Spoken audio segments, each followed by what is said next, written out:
नमस्कार दोस्तों, बहुत बहुत स्वागत करता हूँ आप सभी का मेरे यूट्यूब चैनल में। और हमेशा की तरह मैं आपके लिए लेके आया हूँ एक एजुकेशनल वीडियो। जी हाँ दोस्तों, तो ये एजुकेशनल वीडियो जो है मध्य प्रदेश के ऐसे स्टूडेंट्स के लिए या पूरे इंडिया लेवल के ऐसे स्टूडेंट्स के लिए है जो 12th पास करके मध्य प्रदेश के अलग अलग कॉलेजेस में एडमिशन लेना चाहते हैं।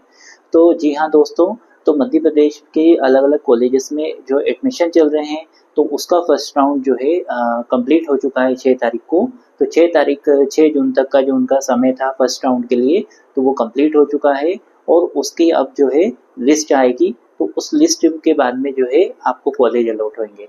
तो कई सारे स्टूडेंट ऐसे भी हैं कि जिन्होंने जो है फर्स्ट राउंड में एडमिशन लेने के लिए अप्लाई करने में वंचित रह गए हैं, वो फर्स्ट राउंड में अप्लाई नहीं कर पाए हैं। तो ऐसे स्टूडेंट जो हैं वो सेकंड राउंड के लिए अप्लाई कर सकते हैं। तो आइए देखते हैं कि सेकंड राउंड के लिए जो अप्लाई करने की डेट्स हैं वो क्या हैं। तो यूजी अंडर ग्रेजुएट के स्टूडेंट या पोस्ट ग्रेजुएट के जो स्टूडेंट है जो कि ग्रेजुएशन में एडमिशन लेना चाहते हैं या पोस्ट ग्रेजुएशन में एडमिशन लेना चाहते हैं, तो उनका जो सेकंड राउंड जो रहेगा एडमिशन का, वो कब से चालू होगा। तो आइए देखते हैं। 13 जून 13 जून से जो है उनका सेकंड राउंड का ऑनलाइन रजिस्ट्रेशन चालू होगा, जो 18 जून तक चलेगा। तो ये डेट्स आपको याद रखनी है कि 13 जून से लेकर के सेकंड राउंड का रजिस्ट्रेशन चालू होगा, ऑनलाइन रजिस्ट्रेशन, जो कि 18 जून तक चलेगा। उसके बाद में डॉक्यूमेंट का जो वेरिफिकेशन है वो 14 से 19 जून तक चलेगा।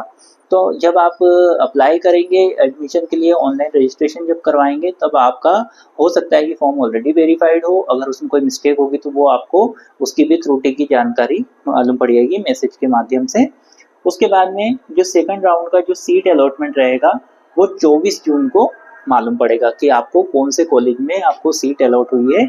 उसके बाद में आपको जो फीस पेमेंट करना रहेगा वो 25 जून से लेकर के 30 जून तक का आपका समय रहेगा। उस बीच में आपको सेकंड राउंड के एडमिशन के लिए फीस जमा करनी रहेगी। और याद रखें स्टूडेंट्स कि जब आप सेकंड राउंड के लिए जब फीस जमा करेंगे, तो उस समय जो अंडर ग्रेजुएट के स्टूडेंट रहेंगे उनको मेजर माइनर ओपन इलेक्टिव जो सब्जेक्ट रहेंगे या फील्ड प्रोजेक्ट इंटर्नशिप जो भी वो सिलेक्ट करना चाहते हैं, तो उस समय उनको सिलेक्ट करना होगा। तो ये आप उस समय आपको ये सावधानी बरतने की बहुत ज़्यादा आवश्यकता है कि आप जो है ऐसे सब्जेक्ट को मेजर बनाएं जिसमें आप फ्यूचर में आगे पीजी करना चाहते हैं या फिर उसमें आप आगे बढ़ना चाहते हैं। उसी तरीके से आप वोकेशनल सब्जेक्ट को भी ऐसे सब्जेक्ट को सिलेक्ट करें जिसको आप जो है किसी भी तरीके से जो व्यावसायिक तौर पे आप जिस विषय से आप जुड़ना चाहते हैं उसको आप जो है उसको आप चॉइस करें।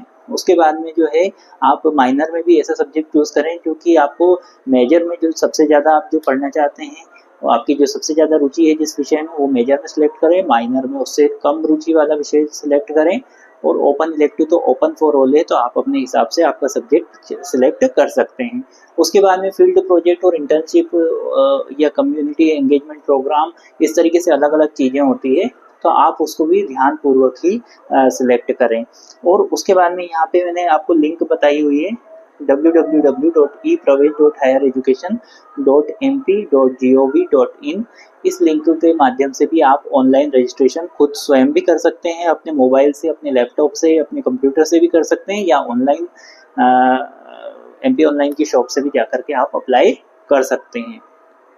तो इसी तरीके की अच्छी अच्छी जानकारी मैं आपके लिए लाता रहूँगा, और आप चैनल को सब्सक्राइब करें। और ये जो ज़रूरी जानकारी है ये आप अपने फ्रेंड्स के साथ भी शेयर करें, ताकि उनको भी जो है एडमिशन के लिए रजिस्ट्रेशन कराने का मौका मिले।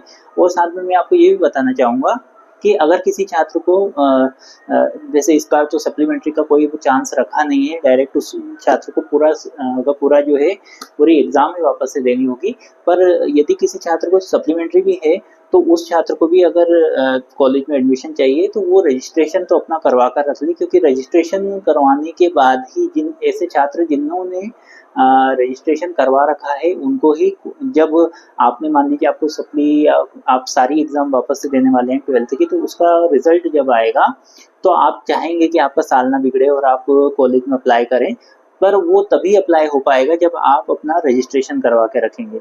इसलिए आप ध्यानपूर्वक अपना रजिस्ट्रेशन तो आवश्यक तौर पे करवाएं, चाहे आपको सप्ली हो, चाहे आप वापस से 12th का एग्ज़ाम दे रहे हो।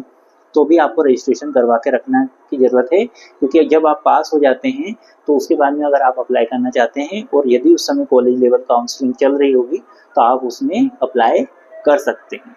तो ये जानकारी भी आप ध्यान में रखें और ऐसे ही अच्छे वीडियो मैं आपके लिए लाता रहूँगा। तब तक के लिए धन्यवाद, नमस्कार।